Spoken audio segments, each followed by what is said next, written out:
بسم اللہ الرحمن الرحیم۔ السلام علیکم ورحمۃ اللہ وبرکاتہ۔ آج کا ہمارا ٹاپک ہے بدعت سے متعلق عقیدہ۔ اللہ تعالیٰ اور رسول اللہ صلی اللہ علیہ وآلہ وسلم نے دین کی تمام باتیں قرآن و حدیث میں بندوں کو بتا دی ہیں۔ اب کوئی نئی بات دین میں نکالنا جس کا ثبوت قرآن و حدیث سے نہ ہو اور نہ ہی صحابہ و تابعین کے دور میں اس کا وجود ہو، درست نہیں۔ ایسی نئی بات کو بدعت کہتے ہیں۔ بدعت بہت بڑا گناہ ہے۔ البتہ دین کی بعض باریک باتیں جو ہر ایک کی سمجھ میں نہیں آتی، دین کے بڑے پختہ علم والے علماء نے اپنے علم کے زور پر قرآن و حدیث سے سمجھ کر دوسروں کو بھی بتلا دی۔ ایسے علماء کو مجتہد کہا جاتا ہے۔ علماء مجتہدین کی تعداد تو بہت زیادہ ہے، ان میں 4 بہت مشہور ہیں۔ نمبر 1، حضرت امام اعظم ابو حنیفہ رحمۃ اللہ علیہ، حضرت امام مالک، حضرت امام شافعی اور حضرت امام احمد بن حنبل رحمۃ اللہ علیہ۔ جس مجتہد سے زیادہ اعتقاد ہو اس کی پیروی کرے۔ ہندوستان میں امام ابو حنیفہ رحمۃ اللہ علیہ کی پیروی کرنے والے زیادہ ہیں، وہ حنفی کہلاتے ہیں۔ اب یہاں پر ایک بات غور کرنے کی یہ ہے کہ یہ جو 4 امام کے نام لیے گئے، یہ چاروں امام برحق ہیں۔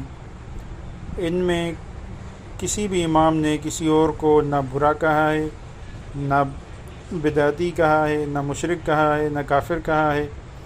یہ چاروں امام ایک دوسرے کے لیے بھی صحیح رائے رکھتے ہیں اور ان کا اپنا بھی صحیح رائے ہے دین کے متعلق، مسائل کے متعلق۔ اب مسئلہ آتا ہے ہم میں، جو ہم عام انسان ہیں یا جو دین کا اتنا علم حاصل نہیں کرتے۔ ہم سمجھتے ہیں کہ یہ 4 جب الگ ہو گئے تو الگ ہونے کا مطلب ہی یہی ہے کہ ان چاروں میں کوئی نہ کوئی تضاد ہوگا، یا ایک دوسرے کو غلط کہتے ہوں گے اس لیے الگ ہوئے، یا ان کا مسئلہ اس سے الگ ہے تو کوئی نہ کوئی مطلب ہم نیگیٹو بات سوچتے ہیں۔ لیکن نیگیٹو بات سوچنے والی نہیں ہے۔ نیگیٹیوٹی پھیلانا بھی اچھی چیز نہیں ہے۔ یہ چاروں امام جو تھے، ان چاروں نے قرآن و حدیث سے مسائل نکالے اور ان کو امت تک پہنچا دیا۔ اب امت کا کام ہے کہ جو امام ان میں سے اچھا لگتا ہے، جو زیادہ حدیث قرآن کے قریب لگتا ہے، یا جو زیادہ انسان کے سمجھ میں آتا ہے، اس کو فالو کریں، انشاءاللہ نجات حاصل ہوگی۔ اور یہ بہت بڑے مجتہد ہیں۔ مجتہد مطلب سمجھیں کہ بہت بڑے عالم، چوٹی کے عالم، جنہوں نے قرآن و حدیث کو کھنگال کر مسائل امت کو آسان کر کے بتا دیے۔ مثال کے طور پہ آج ایک عام انسان کو کہا جائے کہ نماز کے مسائل یا پوری کی پوری جو نماز ہے وہ آپ مجھے قرآن و حدیث سے دکھا دو، تو وہ بندہ پہلی بات تو پریشان ہو ہی جائے گا۔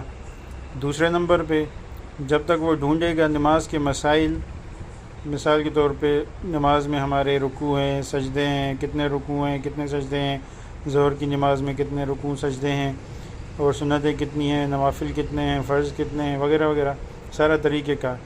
اب اس کو ایک بندے کو کہا جائے، یا آج کل کے دور میں ہم خود ہی دیکھیں کہ ہم کسی کو کہیں کہ بھائی ڈھونڈ کے دکھاؤ مجھے، تو کافی ٹائم لگ جائے گا اور کافی انسان پریشان بھی ہو جائے گا۔ اب یہ صرف ایک نماز کا مسئلہ ہے۔ اب زندگی کے ہم کہتے تو ہیں کہ اسلام نے ہمیں زندگی کے سارے مسائل کے حل بتا دیے ہیں، لیکن ہم میں سے سب ان مسائل کے حل سے واقف نہیں ہیں۔ تو یہاں پر ان علماء کا کردار آتا ہے۔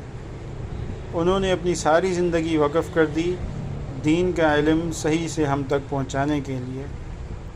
جس چیز کو ہم حاصل نہیں کر سکے کسی بھی وجہ سے، کسی کو گھر کے مسائل ہوں گے، کسی کو کمانے کے مسائل ہوں گے، کسی کو کوئی مسائل وغیرہ وغیرہ، تو ان علماء نے کیا کیا کہ اپنا پورا کا پورا وقت ہی وقف کر دیا قرآن و حدیث کو پڑھتے پڑھتے۔ انہوں نے پڑھ کے پھر مسائل نکالے، سارے مسائلوں کے جوابات دیے۔ پھر ہمیں بالکل ایسے سمجھیں کہ ایک بہت بڑا باغ تھا، اسلام کو آپ ایسے سمجھ لیں بہت بڑا باغ، جس میں ہر طرح کے پھول ہیں، ہر چیز کے میوے ہیں، درخت ہیں۔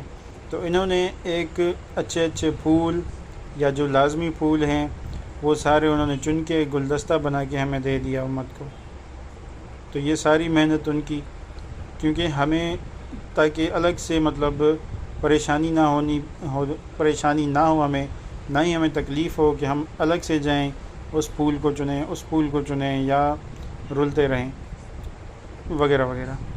تو اس لیے ان علماء کا کردار ہے، بہت زبردست کردار ہے ان کا، ان کی محنتیں ہیں. تو انہوں نے ہمیں سارا کچھ بتا دیا. اب ہمارا یہی کام ہے سمپلی کہ ان کو عمل کریں بس. اور ہاں، جس مجتہد کی بات قرآن و حدیث کے خلاف جائے اس پہ آپ اس کو فالو نہ کریں، سمپل سی بات ہے. اور نہ ہی نگیٹیوٹی پھیلائیں، نہ ہی نفرت پھیلائیں. پسند نہیں آتی کوئی بات، یا کوئی بات آپ کو لگتا ہے کہ قرآن و حدیث کے خلاف ہے، یا پھر کہیں پہ کسی نے آپ کو کہہ دیا ہے کہ آپ کے فلاں مرشد کی بات یا فلاں عالم کی بات قرآن و حدیث کے خلاف ہے، تو آپ اس کو فالو نہ کریں. اب نماز، روزہ، زکوٰۃ، حج، توحید، اس سب میں کسی کا اختلاف نہیں. نماز وہی 5 وقت ہیں. تو اگر کوئی کہتا ہے کہ ہاتھ باندھ کر نماز پڑھنی اور آپ ہاتھ کھول کر پڑھتے ہیں، تو آپ اسے کہہ دیں کہ بھئی ہم ہاتھ کھول کر بھی پڑھ سکتے ہیں، ہاتھ باندھ کر بھی پڑھ سکتے ہیں. چاروں امام ہیں، ان کے مختلف فتاویٰ ہیں. لازمی نہیں کہ کسی اور کے کہنے پر یا جہاں آپ کا دل مطمئن نہ ہو اس کو آپ برا بھلا کہنا شروع کر دیں. اختلاف رائے کو برداشت کریں. یہی آج ہمارا پیغام ہے. اور جیسے ہمارا ٹاپک تھا بدعت سے متعلق عقیدہ، تو بدعت نئی چیزوں کو کہا جاتا ہے دین میں جو بھی آتی ہیں. دین تو مکمل ہو چکا، تو نئی چیز کوئی بھی دین میں آئے تو وہ بدعت نہیں. میں آپ کو بالکل آسان اگزامپل دیتا ہوں. آج کل ہمارے یہاں چل پڑا ہے اذان سے پہلے بھی کوئی صلاۃ وغیرہ پڑھی جاتی ہے. اب ہم کہتے ہیں کہ بھئی اذان سے پہلے قرآن حدیثوں میں جو حضرت بلال رضی اللہ تعالیٰ عنہ نے اذان دی، یا نبی کے دور میں یا صحابہ کے دور میں، تو وہی اذان دی گئی تھی، اس کے آگے پیچھے کچھ نہیں کہا جاتا تھا. تو یہ سمپلی یہیں پہ بات کلیئر ہو جاتی ہے.